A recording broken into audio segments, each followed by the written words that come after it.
ਇੱਕ ਛਟਾਂਕ ਦੀ ਹੌਲੀ ਜਿਹੀ ਜ਼ਬਾਨ ਬੰਦਿਆਂ ਕੋਲੋਂ ਨਹੀਂ ਸਾਂਭੀ ਜਾਂਦੀ।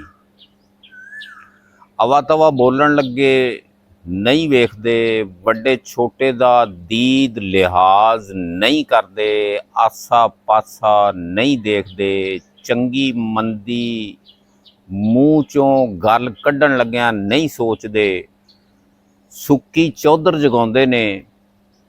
ਇਹ ਉਹ ਲੋਕ ਹੁੰਦੇ ਨੇ ਜਿਹੜੇ ਨਵੇਂ ਅਮੀਰ ਹੋਏ ਹੁੰਦੇ ਨੇ, ਜਾਂ ਅਮੀਰਾਂ ਦੇ ਕੜਛੇ ਚਮਚੇ, ਠੱਗ ਫਰੇਬੀ ਦਗਾਬਾਜ਼। ਇਹ ਲੋਕ ਮਾਂ ਬਾਪ ਨੂੰ ਵੀ ਮੁਆਸ਼ਰੇ ਦੇ ਵਿੱਚ ਗੰਦਿਆਂ ਕਰਦੇ ਨੇ। ਇਸ ਕਿਸਮ ਦੇ ਲੋਕਾਂ ਕੋਲੋਂ ਆਪਣਾ ਆਪ ਬਚਾਓ, ਆਪਦੇ ਬੱਚਿਆਂ ਨੂੰ ਬਚਾਓ। ਆਪ ਇੱਦਾਂ ਦੇ ਲੋਕਾਂ ਦੀ ਮਹਿਫਲ 'ਚ ਨਾ ਬਵੋ, ਆਪਦੇ ਬੱਚਿਆਂ ਨੂੰ ਇੱਦਾਂ ਦੇ ਲੋਕਾਂ ਦੀ ਮਹਿਫਲ ਦੇ ਵਿੱਚ ਨਾ ਬਹਿਣ ਦਿਓ।